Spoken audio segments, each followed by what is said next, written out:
Thanks, Phil. So, ever since the introduction of the iPad, we've seen its potential for digital photography. To be able to have something so light and portable to carry around with you instead of lugging around a laptop is really amazing. With iPhoto for iOS, we had the opportunity to reinvent it and take advantage of multi-touch and take it to a whole new level. I'd like to show it to you.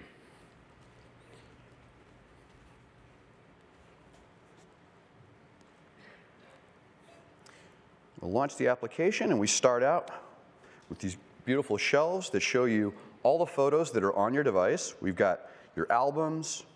We can switch over, take a look at your events. You get to see all the photos that you have here. If we tap on one, we can take a look. We bring up the editing interface. It's very customizable. I can swipe in from the side to bring in a thumbnail view. I can change the size of this to change the number of columns here. I can even flip this from left to right for left-handed or right-handed layout. Now, these are photos from a trip that I recently took to Antarctica. I took along a digital SLR, took over 3,500 pictures, and used the camera connection kit. It was field testing the application there. When you're dealing with lots and lots of photos like that, one of the first things you want to do is find the best photos. And we have some great ways for doing that. You can simply tap on things to take a look at them. But if you want to compare photos, I can just press and hold and bring them up side by side. A lot of times you have a situation like this where I've got a bunch of pictures of this seal, and I could manually press and hold to compare those, but I can also let iPhoto do it for me. If I just double tap there, it's going to actually analyze the thumbnails and find all the similar photos and put them up side by side for me so I can compare them. Now, when I want to go through and find the best ones, like the second one in the first column, he's not looking at the camera, I'll just swipe down. That one disappears. The one at the bottom, same thing, he's not looking at the camera, swipe down. If I want to see them larger, I just tap.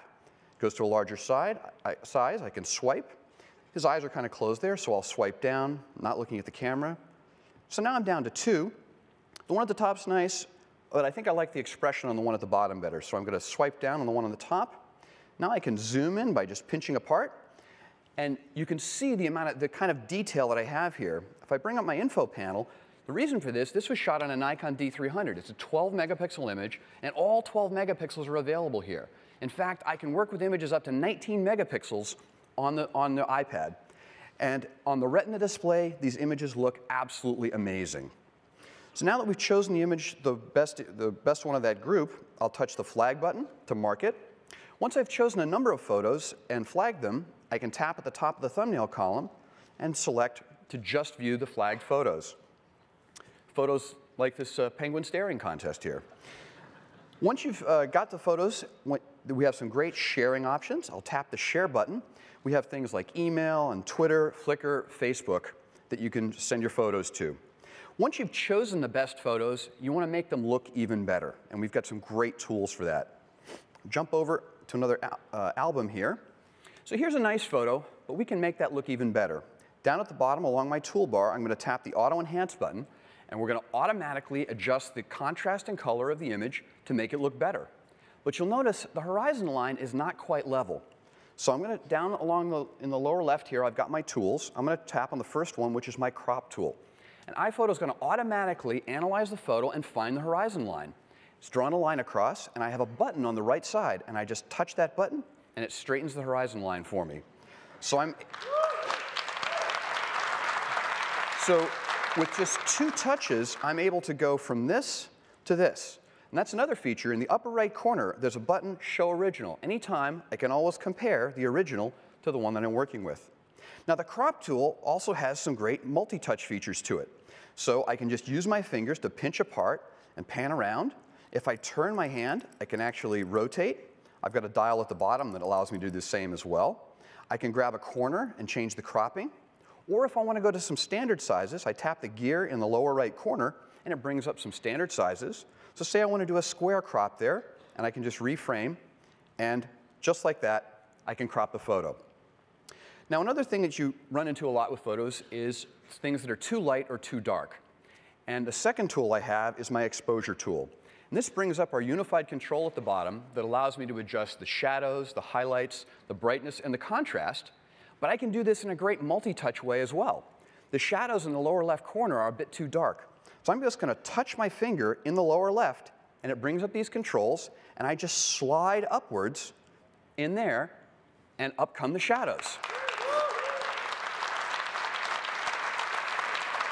The same thing works for color. I'll switch to my color tool, and now I'm just going to touch and slide up, and it's going to adjust the saturation. So I'm able to go from this to this with just 2 touches of my finger. It's really fun and really easy. Now sometimes you want to adjust just a portion of an image. These multi-touch controls allow me to do that. I can touch in the sky and just slide to the left, and I'm going to be able to darken or lighten my sky. So just with one slide of my finger, I go from this to this with a nice deep sky. Really, really easy. Another color issue that you run into is white balance. We've got some great tools for white balance, but we have a brand new one, which is a skin tone white balance. And I just touch on the skin tone control, up pops this little loop, and as I drag this around, it's live white balancing on whatever's under the loop. And I just drag this onto anything where there's skin tone, and I'm able to go from this greenish cast over to a really nicely balanced image. Really, really easy. Now, sometimes you run into situations in an image like this one, where part of the image is nice, like the sky, but part of it's kind of dark, like the face. We've got some great tools for that. I'm going to bring up my brushes. I've got this great brush palette that comes up. I've got repair, red eye, saturation, lightness, and sharpness that I can do. I'm going to go ahead and tap on my lighten brush, and now I'm just going to use my finger to work on the image. I just rub over the image, and these brushes are set up to work in a very soft way, so you just go back and forth a couple of times on the image. And so I'm able to go from this to this and get a very natural looking change to the image just using my finger with the multi-touch on the screen.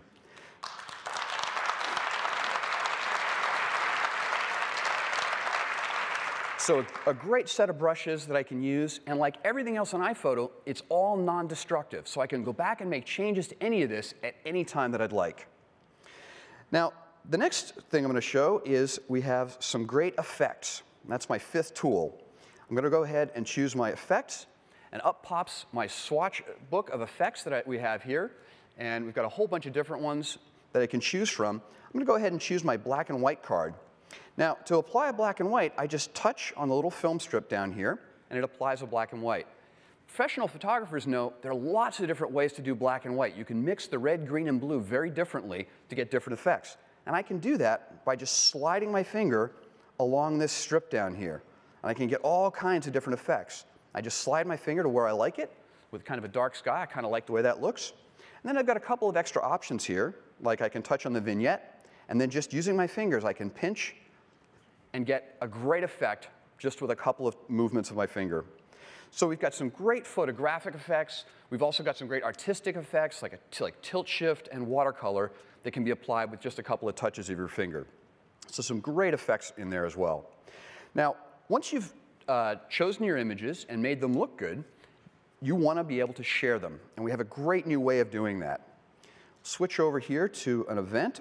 I've got a set of pictures from a trip to Thailand. And I'm going to go ahead and select to share those. I'm going to choose Journal, choose All. We'll give this a name. And when I say Create Journal, it's automatically going to lay these photos out onto pages, one for each day of the trip. And then when I go ahead and show these, we end up with all my photos laid out in this really beautiful looking layout, really cleanly laid out on here. If you've marked photos with a caption or marked them as a favorite, those photos will be the ones that are preferred into the larger spaces on the screen. It's really easy to adjust this as well. I just touch the Edit button in the upper right corner, and I can pick up and move around any of the photos on here. I can grab one, make it larger. I can reframe it on here really easily. So it's really easy to move the photos around. But one of the things that's really great about this is it lets you tell a story along with your photos. And we have some great story elements that you can add. I've got a palette of them up here. I can just grab, drag them in on the screen here. I'll just double tap. I happen to have some text on the clipboard as an example there. We have some great other elements I can put in. I have a calendar element that I can drop in, which automatically picks up the date from the photos around it. Same thing for a map. Maps automatically pick up the location of the photos around them. And then you can pinch and pan to align them just how you like. We even have a weather item, which is going to use the date and the location to look up the weather for that date.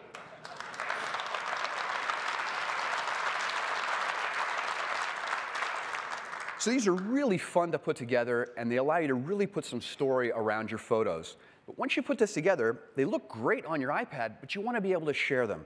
We have a great new sharing option where we can share to a new feature of iCloud, where this gets published up to iCloud, and then you can share a link with your friends and family that they can then view in any web browser on an iPad or on a laptop, any place in the world. So it's really easy to share this with your friends and family. Now, everything that I've shown here can also be done on the iPhone. This is a universal application, so all of the editing, selection, even the journal creation can be done on the iPhone as well. And that is iPhoto for iOS. Thanks very much.